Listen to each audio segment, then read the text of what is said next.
YSL Woody, also known to many as Lil Woody, has been at the center of constant discussion over the past couple of years.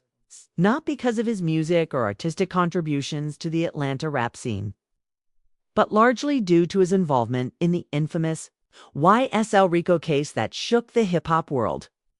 When his name began circulating heavily online, it wasn't through a hit single or a viral freestyle, but through leaked interrogation footage that instantly placed him under the microscope of the public. Suddenly, a figure who once moved in the shadows of Atlanta's streets and music circuits found himself dragged into the limelight. His reputation being debated, dissected, and scrutinized by thousands of voices across social media platforms.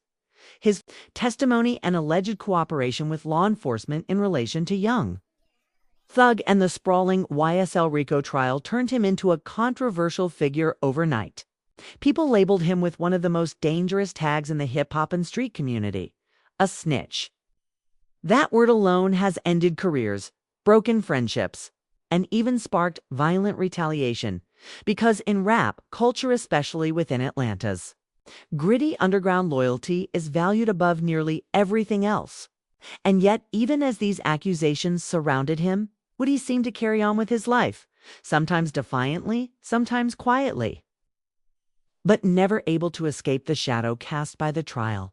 What makes his story all the more tragic is how this notoriety followed him into incidents that had nothing to do with the case at all. The most recent and perhaps most alarming of these was his frightening motorcycle accident in Atlanta. Video footage shared by the Neighborhood Talk quickly spread online. It showed Woody being thrown from his dirt bike, his body hitting the ground with a force that made onlookers gasp. For several terrifying moments, he lay unconscious, lifeless even, as people rushed to his aid. Social media was flooded with concern, some from genuine supporters, others from those who followed drama but still couldn't ignore the human element of what they had just witnessed.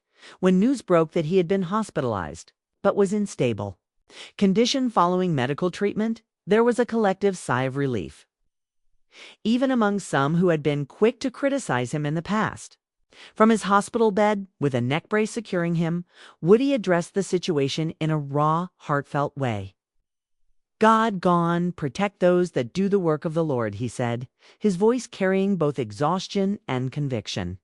"No matter what goes on, pray, ask for forgiveness.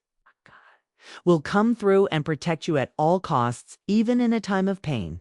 For a man who has been branded with negativity, for someone who has been accused of betrayal, and for an individual many assume lives on the edge of chaos, these words struck differently.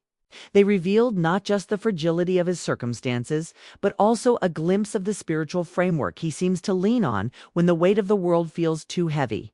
His faith, or at least his willingness to publicly acknowledge it, is something that complicates his image further. To some, it comes off as disingenuous a way to absolve himself of the backlash he's faced over the years. But to others, it's the clearest indicator that, regardless of the mistakes he may have made or the labels people have thrown at him, Woody is still just a human being trying to navigate a life that has spun far outside of his control. Of course, the dirt bike crash isn't the only battle he's fighting. The ghost of the YSL trial looms large over everything he does. Young Thug, the face of the label and the man prosecutors have painted as the orchestrator of a sprawling criminal enterprise, remains locked in his own fight for freedom. The trial has been one of the most discussed legal sagas in modern hip-hop history, pulling in names from across the Atlanta scene and placing every YSL affiliate under intense public scrutiny. For Woody, who already had his credibility shredded in the eyes of many, his opinions on the situation carry a strange weight. People are curious about what he thinks, even as they condemn him. In live stream clips that made their way to DJ Akenix TV, Woody didn't hold back. He called out Young Thug for what he sees as hypocrisy, labeling others as snitches, particularly Gunna, while allegedly being guilty of the same. To Woody, this wasn't just about pointing fingers. It was about exposing what he felt was an inconsistency in how Thug carried himself versus how he judged others. Woody went as far as saying that if Thug wanted to position himself as a leader, as someone who genuinely wanted to uplift people while on probation, then he had to be honest about his own actions instead of tearing down others for similar things. It was a risky statement, one that undoubtedly fueled further debate online.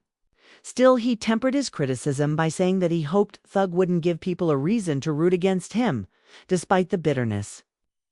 There remained a complicated mix of disappointment, truth, and a faint trace of loyalty. What stands out in all of this is the way Woody seems to oscillate between defiance and vulnerability. One moment he is boldly criticizing, the next he is praying from a hospital bed.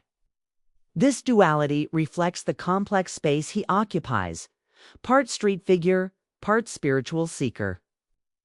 Part antagonist in a drama that has captivated hip-hop, and part victim of circumstances spiraling beyond his control. But it doesn't end there. Earlier this year, Woody found himself back in the headlines for yet another reason: his arrest over alleged illegal drag racing. For anyone else, such a story might have been little more than a minor local scandal. For Woody, however, every mistake, every misstep gets amplified under the harsh light of public curiosity. The world isn't just watching to see if he recovers from a crash, they're watching to see if he stumbles. He proves the critics right. He plays into the narrative of recklessness and betrayal that has already been written about him.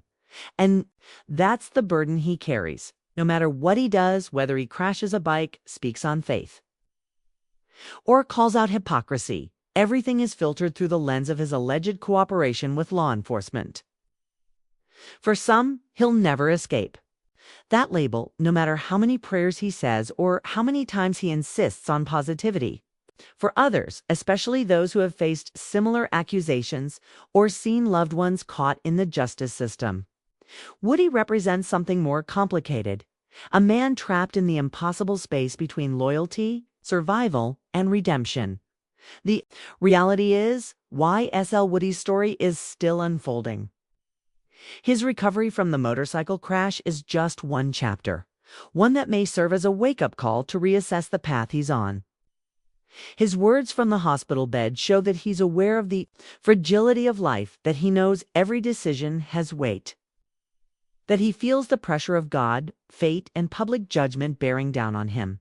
But whether or not he can translate that awareness into real change, into a narrative that rises above the negativity, remains to be seen at the core. This is the tragedy of his situation. He's a man who wanted to be known for his place in music, for his association with one of the most influential rap collectives of the decade. Yet he's become known instead for a courtroom drama, leaked footage, and near-death experiences. He lives in the tension between who he wanted to be and who the world now insists he is. That tension is messy, painful, and endlessly fascinating to those who watch from the outside. And so, as he continues his recovery and faces whatever legal or personal battles lie ahead, YSL Woody remains a polarizing figure. Some will pray for him, others will mock him, and still others will simply wait for the next chapter in a story that refuses to end quietly. Well, guys, what are your thoughts? Thanks for watching.